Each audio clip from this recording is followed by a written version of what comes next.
Raise your hand if you have a website. Raise your hand if you love your website and it's epically converting and aligned with your message. All right, so I think you've got a good audience, Peter, because that differentiator is exactly where we need to improve. Peter Sandeen is often called the marketer's marketer because more than half of his clients are marketing experts.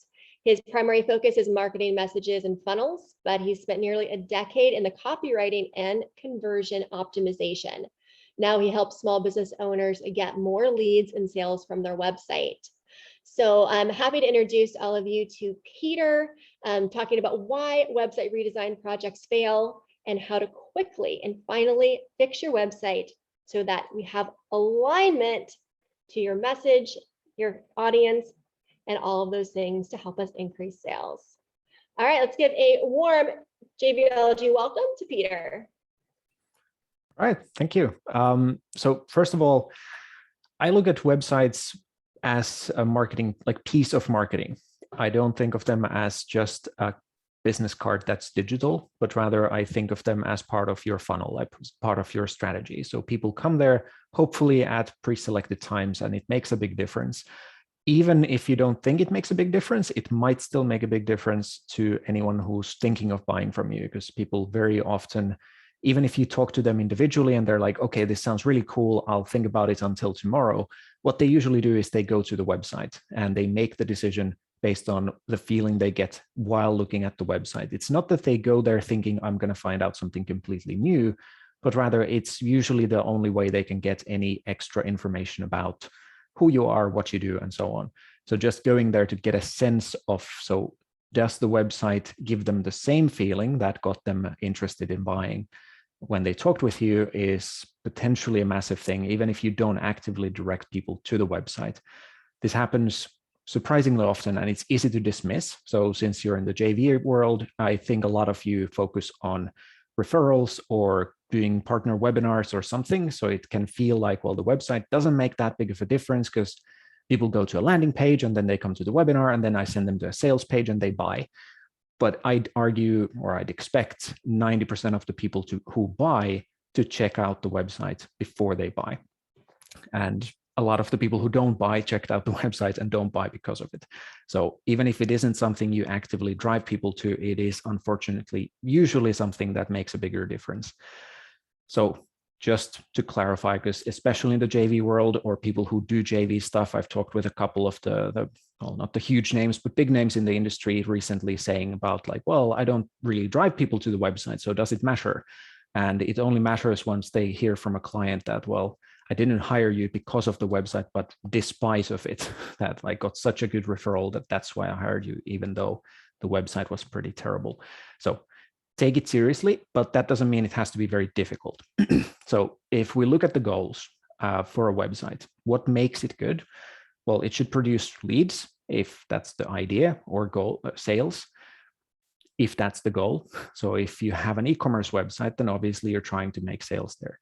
If you have something for sale on the website, then you're trying to make sales. But just having leads come from there is fine.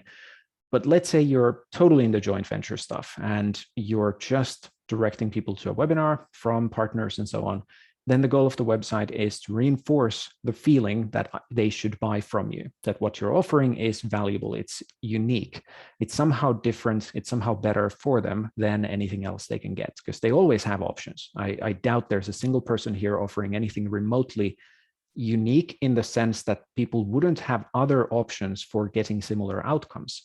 They might be far worse of options, but people have alternatives. If you solve any reasonably important problem, people have options. They might not be direct competitors, but they do have options. So the website is there, especially if you have a lot of competition, it is there to make people see you as the best option for them, to just reinforce that feeling that, yes, this is truly the right kind of option for me. Or if you sell something that isn't immediately understandable for people, then the website has to help them get that sense of, I get it. I like to have that light bulb moment of, I see why this is something I genuinely want, not just that it's valuable, but something I'm motivated to get. All that said, I'll primarily talk about the website as a lead generation tool. So something where you can direct people there and they will hopefully convert into leads, and not just so that they opt in for some random PDF, but actually become much more likely to buy, because there's a big difference. Sorry, by the way, if I look very pained suddenly, it's because I pulled a muscle in my back and it's occasionally hurting me pretty darn bad.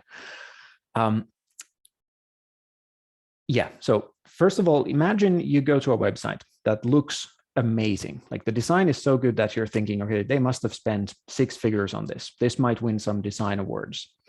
However, you don't get the sense that you can get something you genuinely want from there. It doesn't look unique. You don't really understand what you can get from there. It's not like really pulling you in. Are you going to stay there just for the fancy design? Probably not. Unless you're a website design enthusiast, no, you're not going to stay there. And then imagine you go to a website that looks just fine, nothing special, but it's fine. It doesn't look broken. It loads okay. It's nothing special, just fine. But you immediately get the sense of, I can get something I actually want. Like I see that this is something that's for me. And I see why this is hashtag website design enthusiast indeed. Yeah, so if you get that sense of, yeah, this is for me, then are you going to stay, even though the design is just fine? It's nothing special. Probably yes, unless again you're a website enthusiast and you're just looking for a fancy website design. If you sell, let's say, specifically website design, then I'd say it's more important that the design is good, but it still doesn't have to be something spectacular, because people are, if you tell them that they can get something they actually want, it's usually not because of the design anyway. If people buy website design services from you, and I'm using that as an example because that's probably the place where design matters the most, it's still something else that makes a bigger difference. If you tell them that, I mean, how people choose a website design company is based on how they approach the projects, their previous customers, what sort of price range they have, where they're located, what sort of services they offer, how does the process work? Do they offer some free examples, or do they just try to sell you immediately? Do they offer a strategy? Like all of those things make a bigger difference. As long as the design is just fine, you almost certainly don't have to worry about it. And because of that, website projects can be much easier than people usually think. I recently redid my own website. It took about 7 or 8 hours. And that's including rewriting all the videos and recording all the videos again, rewriting all the pages, setting them up, and changing some of the technology because I had some issues there. So like across 3 days, 7 or 8 hours, I think was the total. So it doesn't have to be a very big project. I'm not saying that's normal. I've done it for 10 years. It's like you don't expect to do it in 10 hours, but you can do it in 2 days if you just spend 2 like full work days on it. That's not unreasonable or impossible at all. If you look at most website redesign projects, they fail like 99.9%. I've asked, well, let's try this. Hands up if you've ever redesigned your website. Okay, most people. Okay, hands up, how many of you, thanks to a redesigned website, have seen, like you've actually gotten more leads and sales because of it? Oh, this is 7 times more or 5 times more than in ever before. I've asked hundreds of people, maybe 1,000 by now, and I think 1 person has raised their hand by now. And that person clarified that, well, we didn't actually sell anything on the previous website, so the new one made more sales. So the fact that there's, was it 5 people here who have gotten measurably better results is staggering and very, very unusual. So congrats. But the point is that if you buy a website redesign project from a website development company, you're hiring essentially designers and developers. They're going to focus on the design and the code because that's what they do, and that's fine. Very few design companies truly employ copywriters who would be not just glorified designers who know something about copywriting, but rather actual copywriters who are really good at copywriting, or marketing strategists and such. It's a different thing. Peter, just in terms of context for that, I think, and I don't know if this is entirely true, but I think in this particular group, there's sort of a constant and never-ending tweaking and improving and new development and all those sorts of things. Like as I look on the screen, I think almost everybody here has designed or developed 1 or 2 or 3 new programs over the past 12 months, in terms of, so that it's literally that whole ongoing refining that's a sort of a part of the culture of creation at JVology. So I'm not surprised that we're a little bit of an anomaly, but I also know that going from, and I'll use ours, going from 200 conversions a year to 700 conversions a year is all well and fine, but we may well still be missing 15,000 conversions a year. So there's still a spectrum there that there's room to improve, at least for me, that I think holds true for most of the folks on here as well. Yeah, no, makes sense. Makes total sense. But yeah, so most people spend thousands on a website redesign and they get a new design, they get a faster loading website, and that's all nice and good, but very rarely do they see an increase in actual profit. So congrats, really, if you have done that. But let's get to the actual meat of what I wanted to talk about. 3 things that make a website actually effective. 3 things that have to happen. And these don't happen by accident. You have to make them happen. And if you focus on basically anything else, you're probably wasting your efforts. So, or at least you should be focused on something else. Number 1, make people truly understand that they can get something they want to get, something they are motivated to get. And there's a big distinction here between something they want to get and are motivated to work for, and something they just agree is valuable. An example I very often use is that I get occasionally calls from investment companies asking if I would like investment advice or investment help of some sort. I can agree that that might be very valuable for me, but I don't want it from them nearly enough to do anything about it. So there's a very big difference. I can see millions of things that are basically valuable, but I don't buy all of it. I try, but no, I actually buy very few things. So there's a big difference between them understanding it's valuable and them actually wanting it. And often we sell things that have many different benefits or many different positive outcomes. And some of them are just valuable and some of them are motivating. Some of them are desirable. So we have to somehow get those across. The second thing is they have to see you as their best option in some way. If they don't feel like you are their best option, why would they be interested? They don't have to immediately think that, well, this is definitely the best option. But if they are thinking that, well, let's say you sell a physical product and they think that, well, your product is probably pretty long lasting, but they know of a much longer lasting one. Why would they pay attention to what you offer? So if in the same sort of way that you're trying to differentiate, someone else already looks like a better option, you've lost. Like, you have to make them see that what you do is not just the best for them in some way, or sorry, it has to be the best, not just good in one unique way. Coaches, I think, are one of the best example of this, or let's say service companies, ones that say that, well, we have really good customer service. Doesn't mean squat if your target customers don't already expect to get really bad customer service from elsewhere. And if they expect bad customer service from elsewhere, they will probably assume you're lying about it too. So just because they are thinking that, well, if it is good customer service, it's valuable, I want it, and it is unique, doesn't usually mean you can actually use it in marketing very effectively, just because the people you're talking to see it in a very, very different way. They see it as probably something they can get elsewhere or everywhere, or something they probably don't get from you either, just because their expectation or just because their experience with others in the same industry are so bad. So let's say a telecom company would say, we have good customer service. How many here would believe that? Yeah, I kind of quiet. So it's the same in everything, so that either people don't believe it or they assume they get it elsewhere as well. So it doesn't really work very well. So be mindful of how they see it, not what you know to be true. And that, because what you know to be true doesn't really make any difference here, or it does a little bit, but not much. So first thing, make them see they can get something they're motivated to get. Then make them see that your offer is somehow the best for them in a way that matters to them, in a way they understand and believe. And then give them a next step towards buying that feels easy to take and is actually appealing for them. Because as fun as it would be to go out and look for all these people and put a gun to their head and say, you must click here, it doesn't work that way. If they don't actually want to click, they will not click. If you're asking them to do something they don't want to do, they will not do it. So if you're asking them to fill a long form, it's much less likely they will fill it than if you ask them to click here to get instant guidance on XYZ. Very crude, simple example, but I guess you get the point.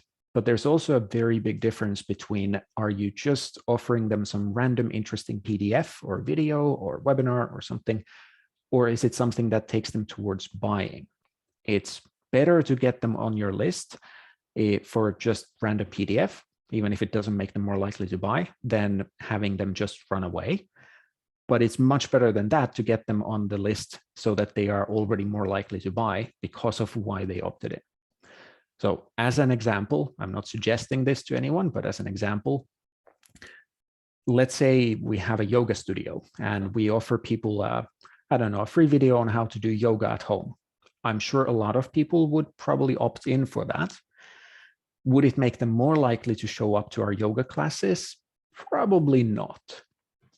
Or maybe a little bit, but it wouldn't be ideal because we're specifically teaching them how to do yoga at home instead of what it would be like to come to the yoga class. So instead, you could offer them a free ticket to a yoga class, or you could have a video about some small mistakes people make when doing yoga at home that can cause long-term issues. And in that video, you could also point out that, well, this was just 5 issues and there's dozens of these, and an experienced teacher can correct these. Hence, it makes sense to come to the classes instead of just trying to do it at home unless you already are very experienced.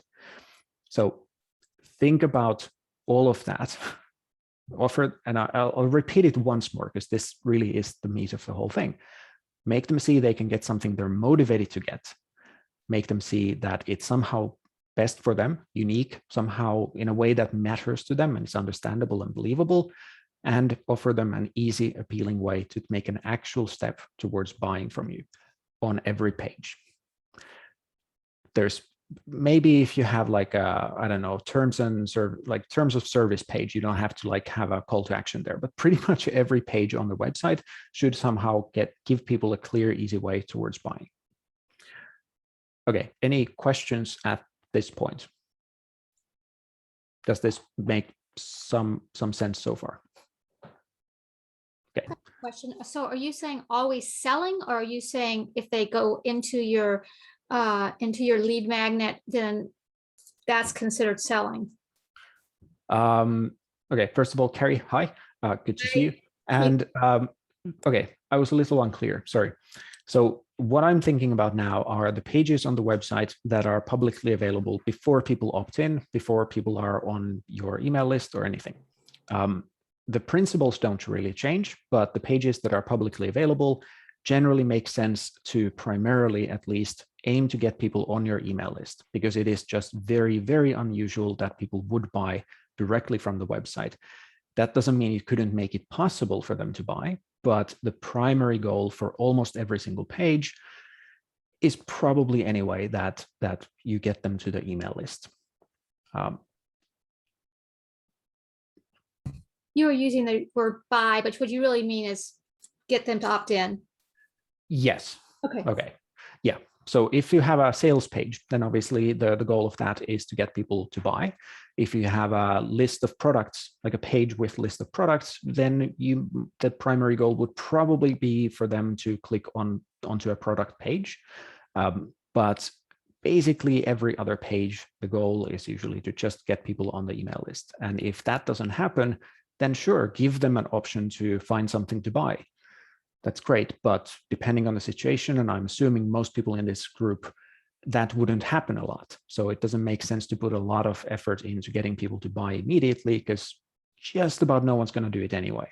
And those who are that motivated will anyway just find your contact page and go there, or they will join your email list and buy 5 minutes later. It doesn't really matter. So focus on the first-time visitors or the people who don't know you yet. That's the primary purpose for the website anyway. All right. Any other questions? You feel free to interrupt me later as well. And it's not so much a question, Peter, as it is just a comment about the distinction between the first-time visitors and the second-time visitors, particularly in a circumstance like us where we've got a fairly strong community. And we designed that page for JVology Live primarily aimed at people who are existing in the community. And the rationale made sense at the time, but it really is missing the boat on warming up people who are new and fresh, trying to find out who the hell we are, what we do. So that whole element of what is it and who are we approaching in terms of the new, which for us used to always just be an opt-in page. So a separate opt-in page, not linked to the website, any of those pieces. I'm excited to adapt that purpose. Yeah. And really, I'm not saying that a website shouldn't also sell, but rather that in most cases, it makes sense to primarily aim for the opt-in and then only as a secondary goal, aim for the sale. I think an e-commerce website is sort of the best example of this. Most e-commerce stores aim directly for a sale and see a very low percentage of people doing it.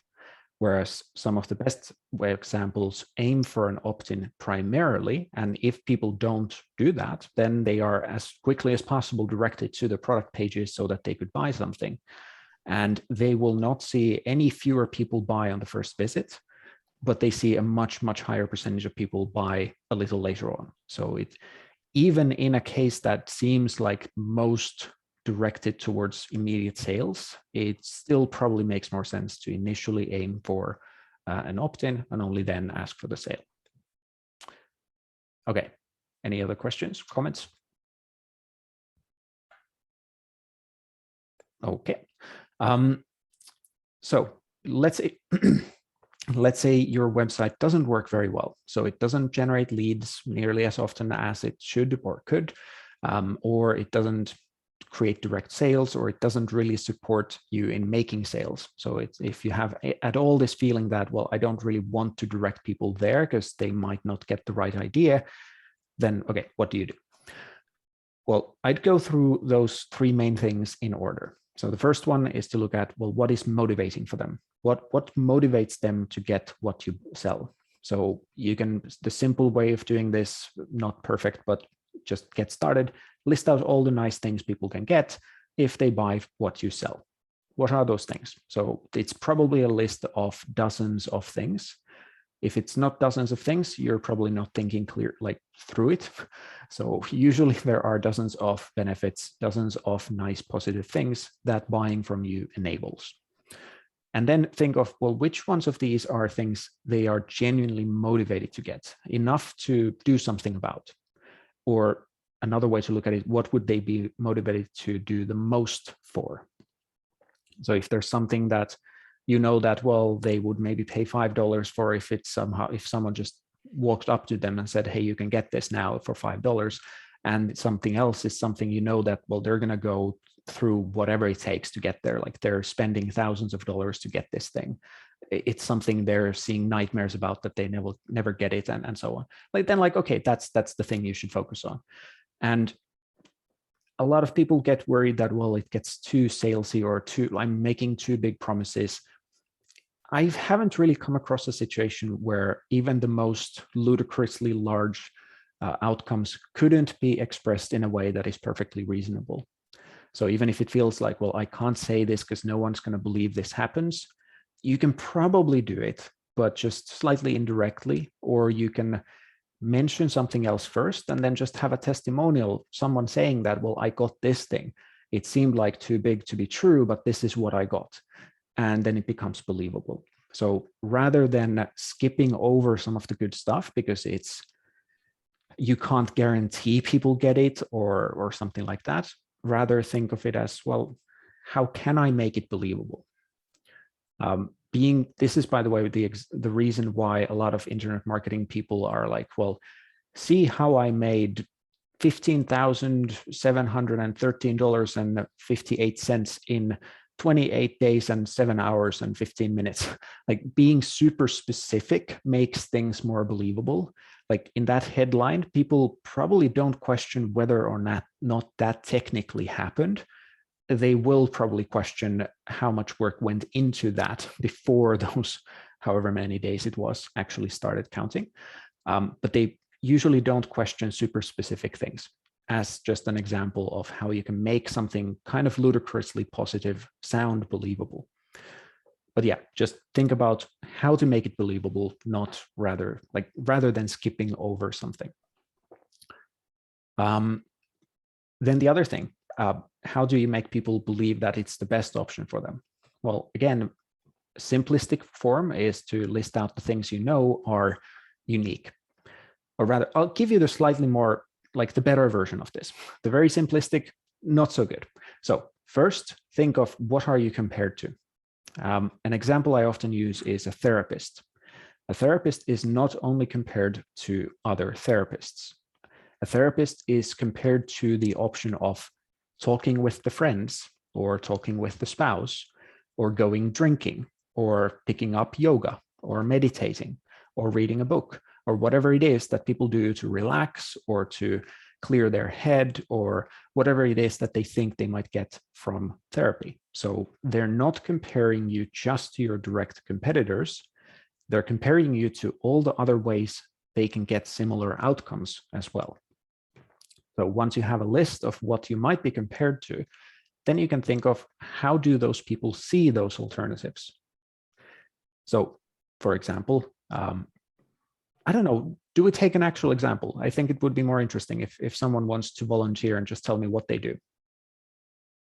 Okay, Lorraine, I think, was the first one to lift her hand, at least the first one I saw. This could help me solve a lot of my issues. All right, great. What do you do? I'm a mindset wellness coach and therapist, and I work with people to dial down the negative saboteurs and negative voices in their minds and switch to a more positive, sage mindset so that they can make better decisions and have better relationships. Okay, great. Can you name, let's say, 2 alternative ways people could think at least they could get similar outcomes? Affirmations. Okay. Quite often they think that if they say something enough, it'll eventually sink in. Another way is self-help books. Okay.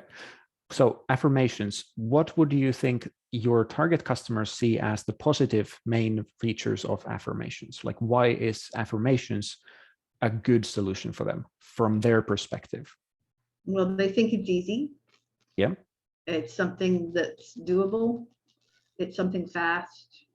And it's free. It's free. Yeah. Yeah. Okay. And what do they see as the negative sides of affirmations? That they have to repeat them over and over and over again, and they only work for a short time. Okay.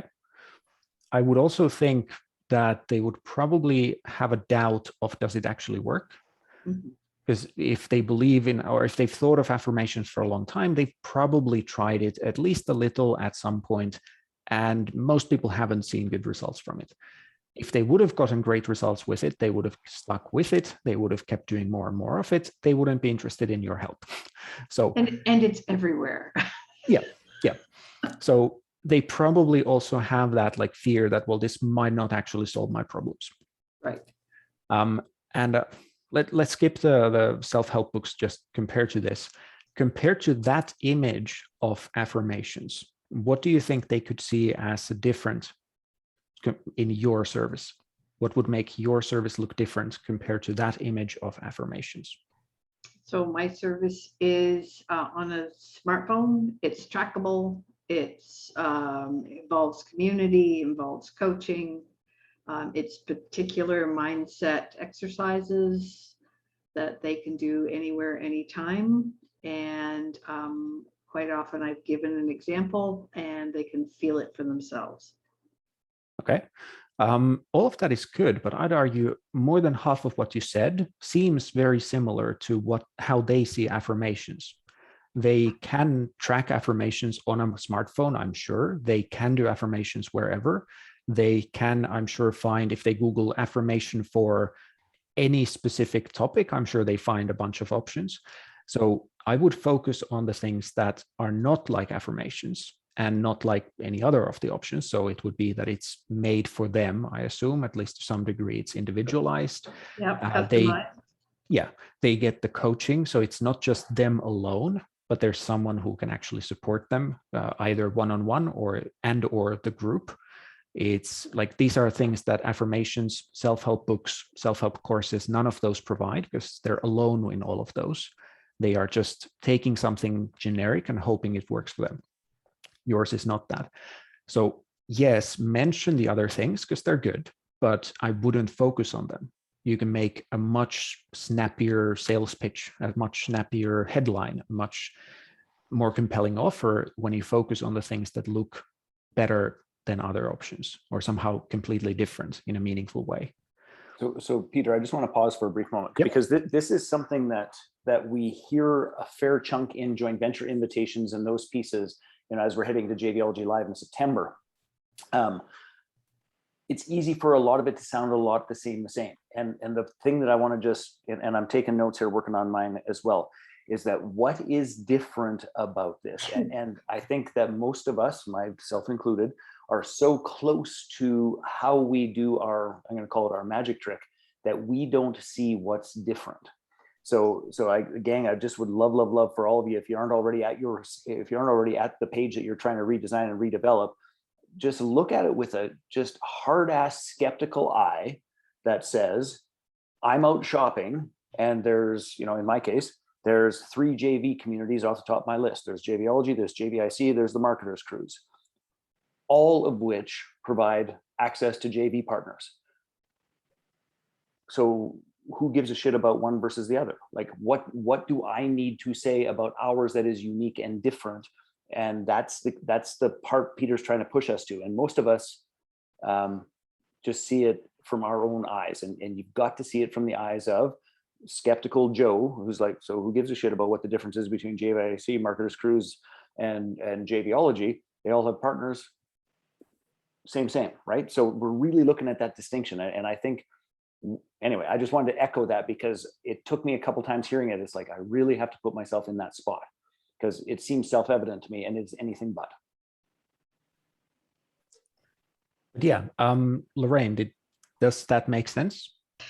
Yeah, I guess that's the challenge I'm always running into, is how do I make it appear and without a lot of verbiage.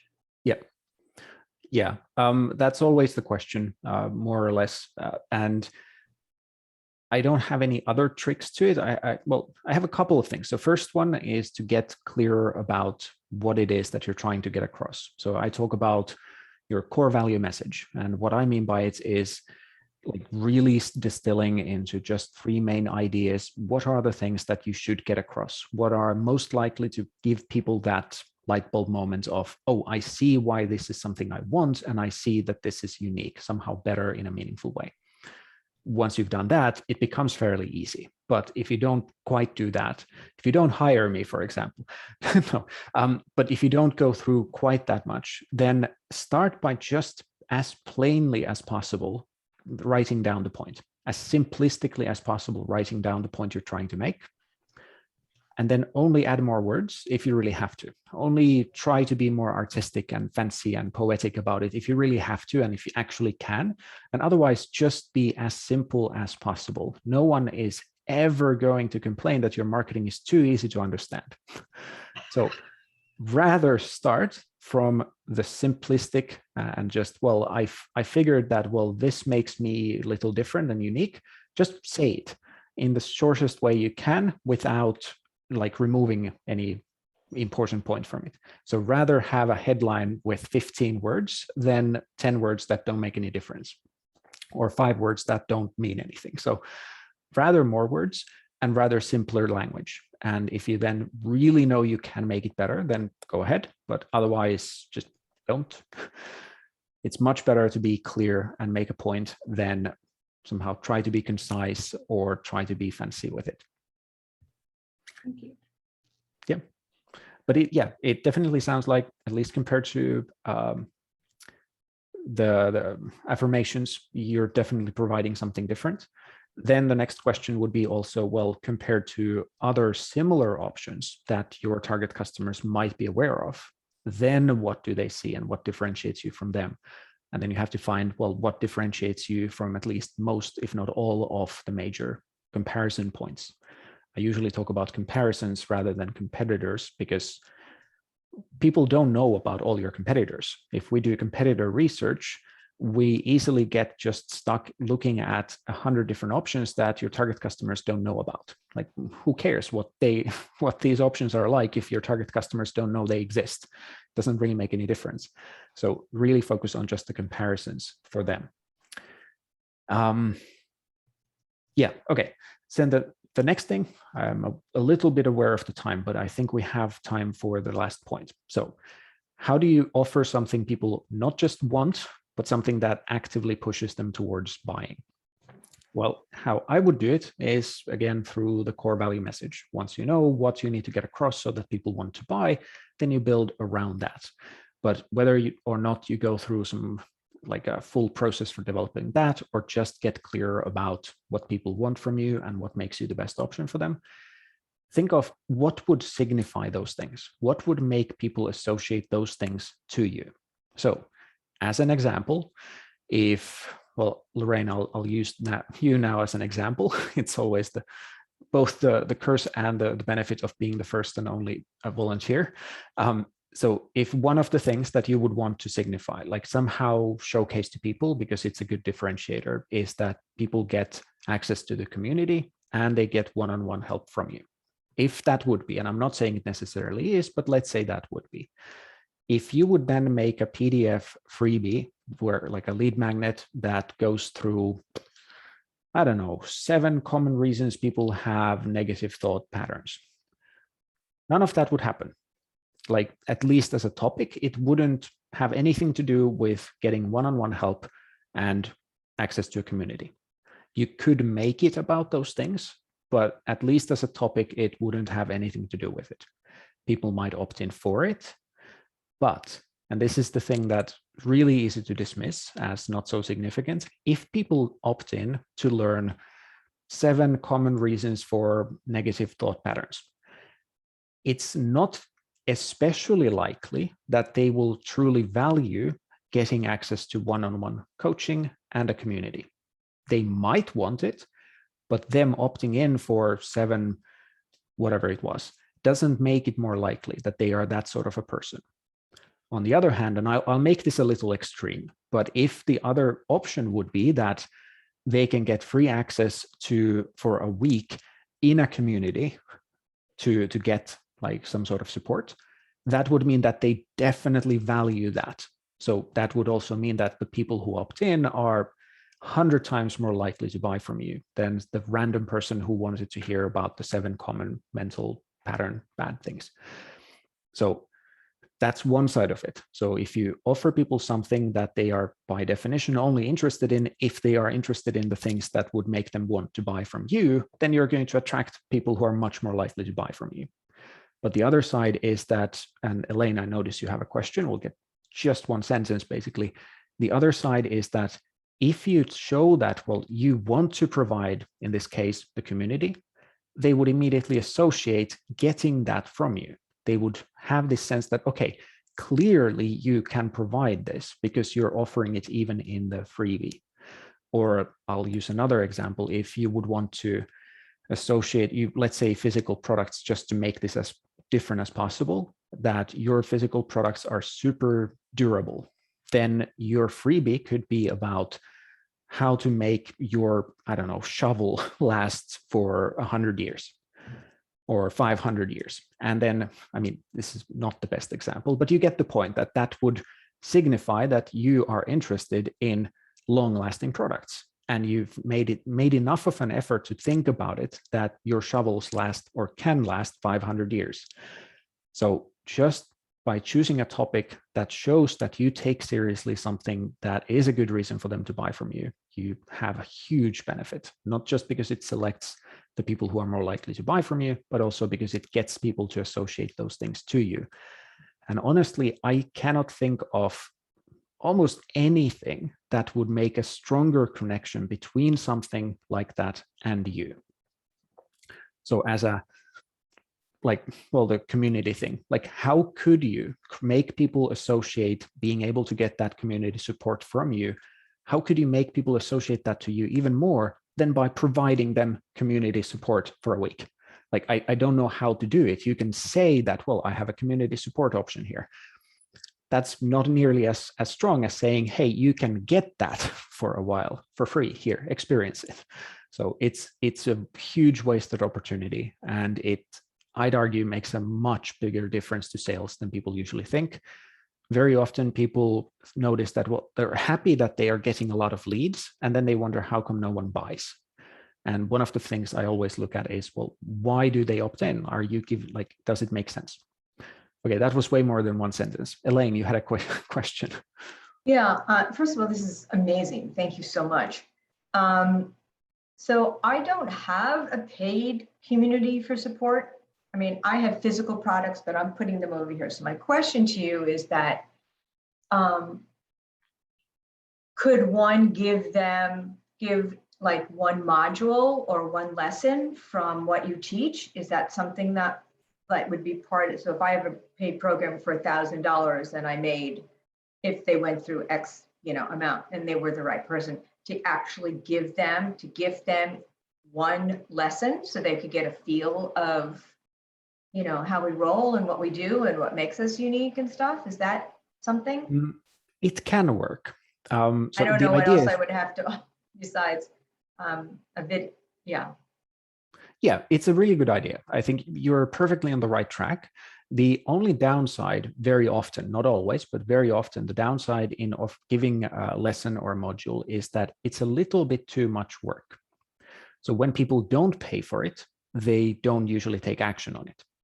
So whatever you give them needs to be so easy to consume that they actually do consume it, because otherwise it creates a feeling for them that I don't consume content from you. So why would I pay $1,000 to get more of it?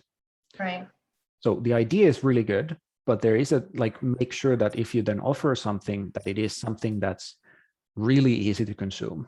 Preferably, I think something that doesn't require them to do a whole lot. So not something where it's a long lesson of they have to work for an hour or even 15 minutes. All right. So I actually, the timing is perfect because this is exactly what we're doing right now with somebody. Yep. So what we're actually doing is driving people to a 3-video series. Is that the kind of thing that works? I mean, I don't know. Yeah, it can work. This is a little bit different question, but if the videos, the product launch formula is clearly potentially effective. It works really well in certain contexts, and it's based on a video series. So yes, a video series can work. I think the traditional, this is more of a side note, but I go on tangents all the time, pardon me. The PLF model is, I think, best when you're offering one of two things: either something that is completely going to transform what they do, so some very significant change, or a very significant new opportunity. In both cases, I think what makes PLF effective comes to really shine, which is it enables people to believe that some major change is possible for them. If you're not offering something that is truly on a level that's hard for them to understand this is possible, then I think the typical model is you're basically putting a lot of effort into things that you don't have to put so much effort into, and you're sort of wasting all of that effort, or not wasting, but you're not using it as efficiently as you could. But yeah, a video series can obviously work very well, but what you notice usually in the effective ones is that they don't ask people to do much, if anything. They just ask people to watch, and people are much more likely to watch, even if fairly passively, than to take a lot of action. Challenges are sort of the other extreme, where you're specifically showcasing to people that you can help them make a difference in a short amount of time. But again, you're making it super, super easy for them. Most of the challenge, the exercises are you can be half asleep and still do them in 2 minutes, specifically because people don't often take a whole lot of steps if they're getting it for free. Great. Thank you so much. Peter, I had another thought about this. Like the community piece is all well and fine. And I actually would be totally open to doing that. But it also opens up other issues and concerns of not feeling in sync, not knowing somebody there. Like there's some mechanical details to that. What I actually just had a thought about is, what are your thoughts about actually doing a specific introduction to a potential JV partner? It's like, opt in.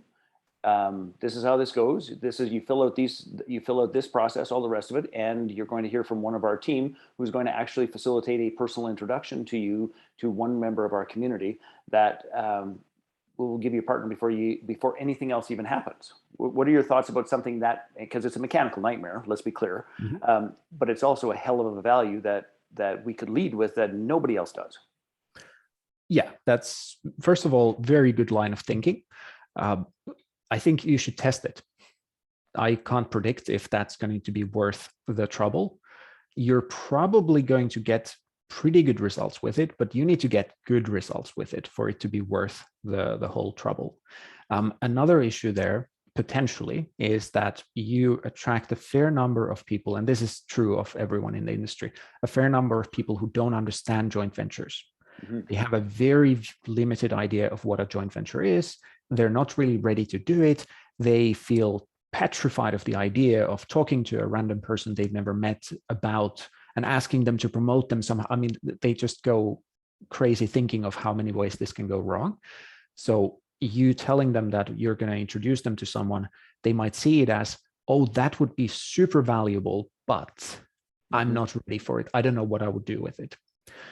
So my assumption would be that, yes, you would get some results, pretty good results, but I'm not sure it would end up being worth the whole trouble.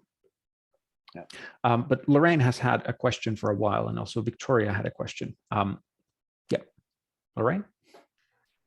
So one of the things that I'm have access to is something called B1G1, which allows me to do giving stories. So for every action my clients take, I will contribute to a global impact of some kind. And I have a video that allows them to choose which out of 3 global impacts.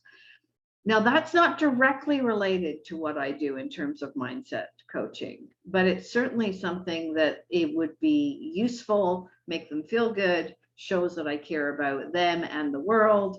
Like, is that the kind of thing that you're talking about? It can be. I think you would have to spell out what's the connection.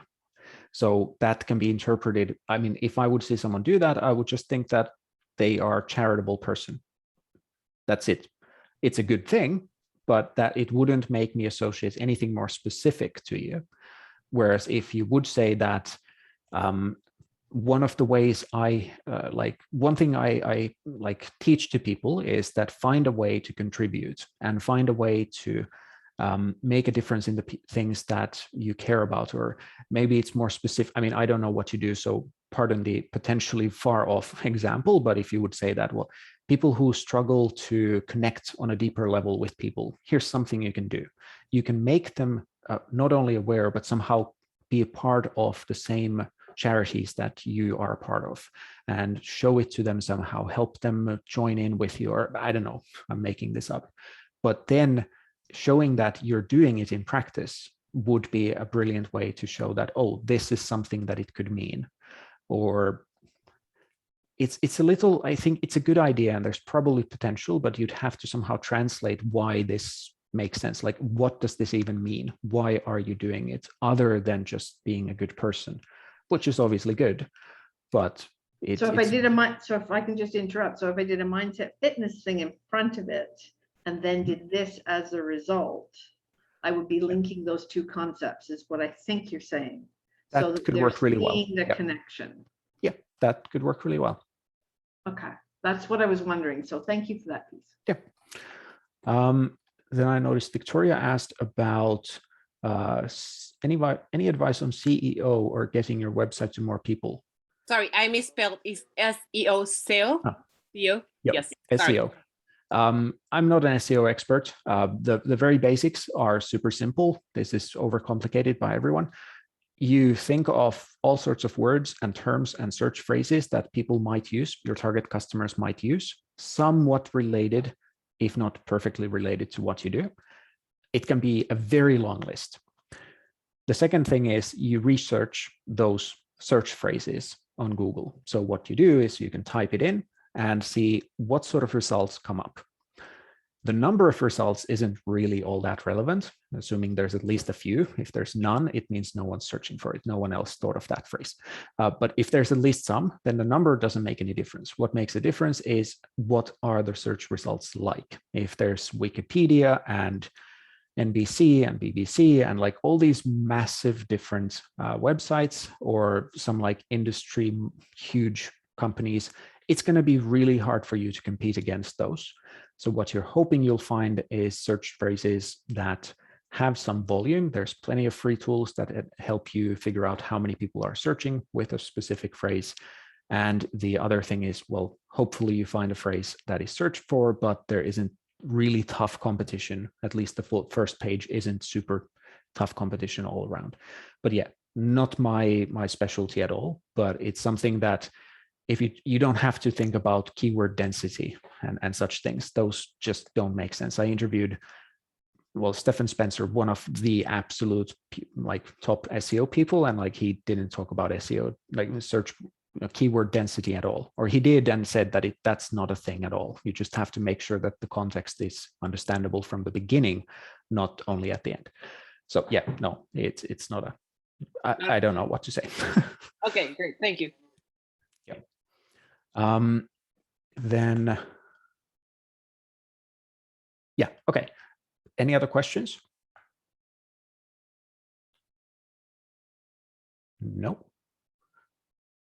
Okay. We're at the top of the hour, so. Perfect. Well, thank you so much, Peter. This is really valuable. Raise your hand, everyone, if you have some action to go take care of now. Yeah, absolutely. Right, and Peter, great. how can we reach you? What's the best way to follow up or connect?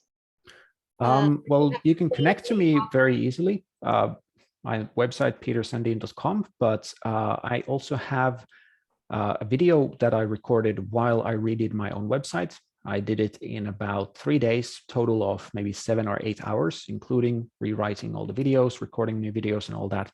So I try to make these projects fairly quick. I recorded a video of the whole thing. I'll put a link to it in the chat. Yeah, it's just a video I did. You'll see the full process, what to focus on, what mistakes to avoid. Yeah, I just try to like share what does it actually look like to go through this process.